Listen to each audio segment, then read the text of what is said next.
Have you ever noticed that the older you get, the more you pause before saying yes to a visit? Maybe there was a time when your calendar was packed. Luncheons, birthday parties, church gatherings, family dinners.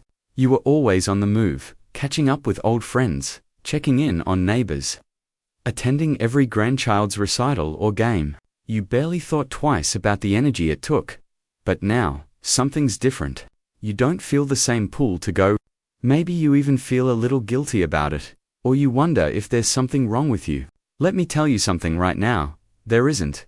What you're feeling is more common than you think, and, more importantly, it's entirely okay. As we move through this stage of life, our priorities change, our energy shifts, our sense of peace becomes more sacred, and sometimes, that means we don't make the rounds like we used to. Not because we've stopped caring, but because we've started caring about the right things. So today, let's talk honestly, woman to woman, about why visiting others just isn't the same anymore and why that's not a bad thing. In fact, it can be one of the healthiest, most empowering choices you make. Let's begin with what I believe is the heart of it all, your energy. When we were younger, energy felt like it was always there. You could hop in the car, run errands, chat for hours, swing by someone's house just because. But now, even if you're in good health, you've probably noticed that your energy comes in shorter bursts. It needs protecting. You've earned the right to be more selective about where it goes. Think about this. How many times have you said yes to a visit out of habit, only to come home completely drained? You smiled, you nodded, you made conversation, but somewhere inside, you were counting the minutes. And not because you're unkind or antisocial, far from it. You were simply running on empty. There comes a point where you realize, I want to spend my energy on the people and moments that truly matter. The ones that light me up, not wear me down. My friend, John, who's in his late 70s, shared this with me not long ago. He used to feel guilty every time he turned down an invitation. He thought, if I don't go, they'll think I don't care. But over time, he noticed something. The people who truly cared about him didn't need to see him constantly to feel close. The friendships that mattered most didn't require constant upkeep. When they did get together, it was meaningful, not forced, and he felt better for it. This is not about isolating yourself. It's about preserving your energy for the connections that give back, not just take. You don't need to visit 5 people a week to prove you're a good friend, or mother, or sister. You don't need to drive across town for coffee with someone who doesn't uplift you. Your time is precious, and so is your peace. And speaking of peace, let's talk about the second reason many older adults choose not to visit as much. The need to avoid unnecessary stress and drama. When we're younger, we often tolerate a lot more than we should. Gossip, criticism, subtle digs, old arguments that resurface every time we're in the same room. We bite our tongues. We tell ourselves to be polite, to keep the peace. But the older we get, the more we realize our peace is worth protecting. Susan, a dear friend of mine, used to visit certain family members every Sunday out of tradition. It was expected. But almost every time, she left those visits feeling upset, criticized, or just plain exhausted. It wasn't one big blow-up, just constant tension. Little jabs, the kind of negativity that clings to you long after the visit is over. One day, she asked herself, why am I doing this to myself? And she stopped. Not out of anger, not to make a scene, but to choose peace, and that's a powerful thing. Avoiding certain people or gatherings doesn't mean you're weak or cold. It means you're wise. You've lived long enough to know that not every relationship deserves a front row seat in your life. And if someone only brings stress, judgment, or drama, well, you don't owe them your presence. Not anymore. You've given enough. There's something freeing that happens when you finally understand this. You stop measuring your worth by how much you give to others and start honoring how much you give to yourself. Your emotional well-being matters just as much as anyone else's comfort, probably more. And maybe the most surprising part of all this is realizing how good it feels to be home. That's the third reason visits become less frequent as we age, because we start to feel so deeply connected to our own space. Your home becomes your sanctuary, your soft place to land. It's not that you don't want to see people. It's just that being home feels so right. There's something so comforting about drinking coffee from your favorite mug, sitting in your own chair, being surrounded by familiar photos, books, blankets, scents. You've spent years making this space yours. Why wouldn't you want to enjoy it? Mike, a widower I know from church, used to force himself to get out several times a week. He thought staying social was what he was supposed to do. But every time he visited someone else's house, he felt unsettled. It wasn't anything they did. It just wasn't home. One day, he said, I realized I didn't have to go anywhere to be content. I could invite people into my world instead of constantly stepping into theirs. And that changed everything now. Instead of driving across town for a noisy gathering, he invites one or two close friends over for coffee in the backyard.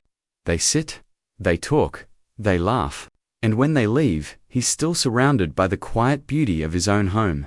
No long drives, no social hangovers, just peace. You see, this isn't about closing yourself off. It's about creating a life that feels like yours again, one that honors your energy, protects your peace, and lets you enjoy the sanctuary you've built. So if you've ever found yourself hesitating before visiting someone, wondering if it's worth the energy, you're not alone. And you're not wrong for feeling that way. You're evolving, you're growing, and you're finally learning to put yourself first, not out of selfishness, but out of deep earned wisdom. Let's keep going. There's more to explore here, more truths that might help you breathe a little easier and smile a little softer the next time someone asks why you don't go visiting like you used to. It's a beautiful thing, really. When you start listening to what your soul needs instead of what others expect. That's why the next shift we need to talk about is how your social circle evolves, not in size, but in depth. Because over time, you begin to realize something that may have taken years to fully understand. Not all relationships are meant to last forever. And that's okay. When you were younger, there may have been an invisible pressure to keep in touch with everyone. High school friends, old co-workers, distant cousins, neighbors from 3 moves ago. You called, visited, sent birthday cards, showed up. You didn't want to lose anyone or seem like you were drifting. But somewhere along the way, you start to see the truth. Just because someone was part of your past doesn't mean they need to be part of your present. Linda, who just turned 68, said something so wise in our book club the other day. She said, I used to think friendship meant always being there all the time. But now, I realize it's about being there when it counts. And I couldn't agree more. Some friendships ask you to keep performing, always checking in, always proving your loyalty, always giving more than you get. But the ones that feel effortless, the ones that allow you to be yourself even in silence, those are the ones worth holding on to. You begin to value quality over quantity. Fewer voices in your life, but more harmony. Less catching up, more deep connection. You stop trying to be everything to everyone. And you start showing up more fully for the people who truly see you. It's like pruning a garden, not to destroy it, but to let it thrive. You remove the overgrowth, the clutter, the relationships that weigh you down. And what's left is something more beautiful, more alive. You create space for the kind of friendships that nourish your spirit instead of draining it. That, my friend, is sacred. Now, let's talk about something that often happens quietly, without us even realizing it. As you age, your entire outlook on life begins to shift. The things that used to matter so much, being invited, being seen, staying connected, start to lose their grip. And it's not because you're withdrawing. It's because you're waking up. You start asking different questions. What brings me peace? What do I want to experience with the time I have left? What makes me feel alive and grounded and free? These questions have power, and often, the answers don't include busy social calendars or constant visits. They include stillness, reflection, purpose. David, a retired firefighter I know, spent most of his life on the go. He was always out doing something, volunteering, organizing events, checking in on everyone. But after turning 70, something changed. He told me, I realized I've been spending so much time showing up for others that I forgot how to show up for myself. So, he pulled back, not from people, but from pressure. He started spending time walking through nature trails, reading books that had sat untouched for years, sitting on his porch with a cup of tea, and letting the wind do the talking. And in that stillness, he found something that no crowded room had ever given him: clarity. A sense of who he was without all the noise. And you know what? The people who loved him didn't disappear. They respected his shift. They met him where he was. Because real connection isn't measured in the number of visits. It's measured in how deeply we honor one another's growth. That's the thing many people forget as they age. This stage of life isn't about fading into the background. It's about finally stepping into your own rhythm, living more by intention, less by habit. Visiting less doesn't mean you've stopped caring. It means you're choosing how to care in a way that actually aligns with who you are now. Sometimes, that care looks like writing a letter instead of driving across town. Sometimes it's a phone call in the sunshine instead of sitting at a noisy dinner table. And sometimes, let's be honest, it's choosing not to go at all and instead curling up in your favorite chair with your dog, or your knitting, or your quiet thoughts. That, too, is an act of love. You see, when we stop performing and start reflecting, everything becomes clearer. You look at your calendar and you ask not, who do I have to see? But, where will my heart feel most at peace? That's not selfish. That's self-respect. That's wisdom earned through decades of giving and growing and learning when to say yes and when to say no. And maybe one of the most powerful lessons of all is this: real friendships don't need frequent maintenance to stay strong. The most lasting bonds don't come from constant visits or endless small talk. They come from trust, understanding, shared history, and a deep, unshakable respect for each other's space. Carol, a lifelong friend of mine, once said, "The best friends are the ones you don't have to explain yourself to," and it's true. She and I have gone months without talking, especially during the busy or difficult seasons. But when we do reconnect, it's like no time has passed. We pick up right where we left off, not because we've been in each other's faces every week, but because we're in each other's hearts always. You probably have a few people like that in your life. Think about them, the ones you don't see often, but when you do, it's warm and easy and honest. Those are the friendships that will carry you forward. And the best part? They don't come with guilt. They don't demand more than you can give. They understand that life changes and love adapts. So the next time someone tries to make you feel bad for not visiting more, take a breath, smile, and remember, you're not less loving. You're simply more aware. You're making room for the kind of life that feels right to you now, not the one that was right 30 years ago.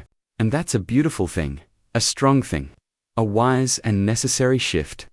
There's something incredibly freeing about living life on your own terms.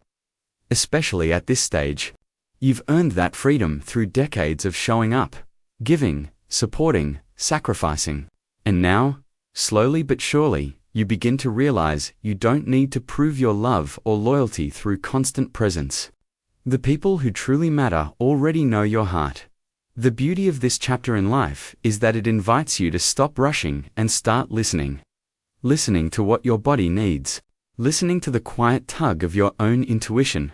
Listening to the way your heart feels after certain visits, and the way it feels when you say no.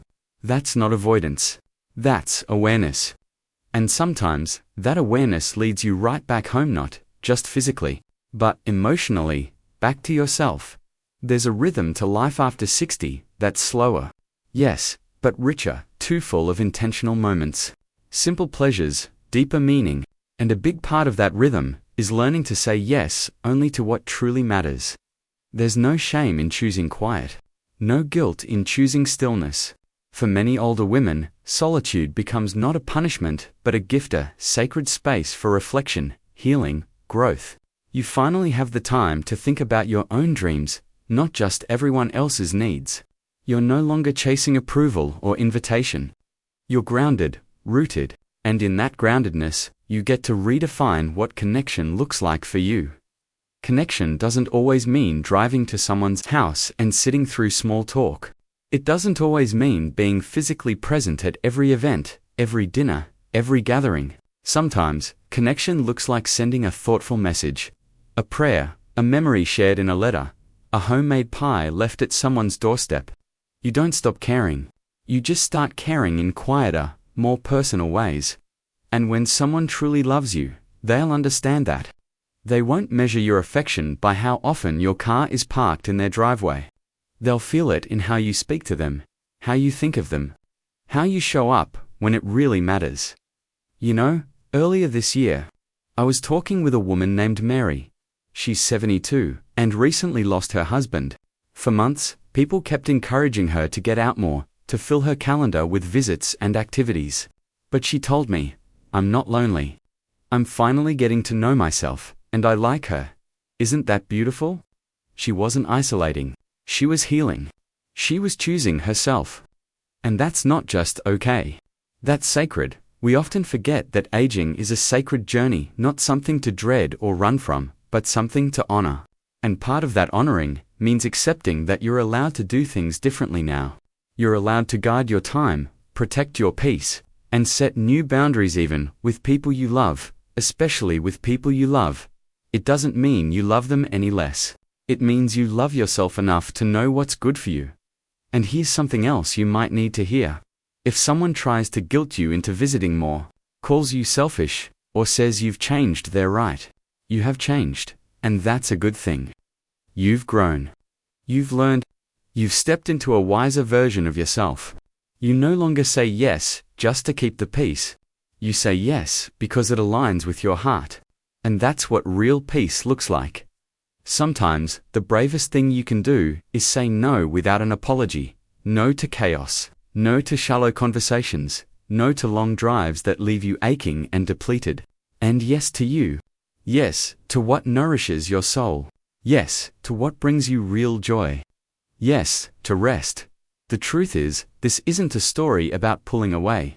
It's a story about returning. Returning to the things that truly matter. The relationships that fill you up. The moments that move you. The kind of peace that doesn't need to be explained to anyone. You're not visiting less because you don't care. You're visiting less because you finally understand what care really means.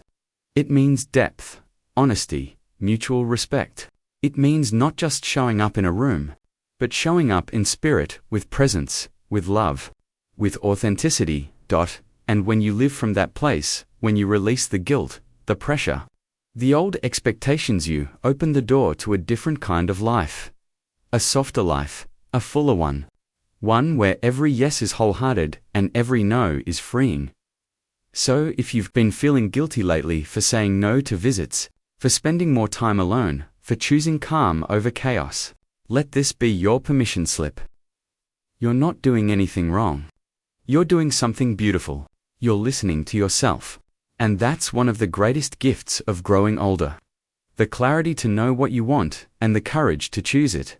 Leave behind the idea that your value is tied to how much you give to others. Your value is in who you are, not how often you show up. The people who matter will understand that, and the ones who don't, maybe they were only meant to walk with you for part of your journey. Let them go with love and walk forward with grace. You are not alone in this. So many women your age are feeling the exact same things, but they may not have had the words to express it. If this message speaks to you, let us know. Leave a comment below and tell us, what's one thing you've learned about yourself in this stage of life? What brings you peace now that didn't before? And if you found this video helpful, please give it a like.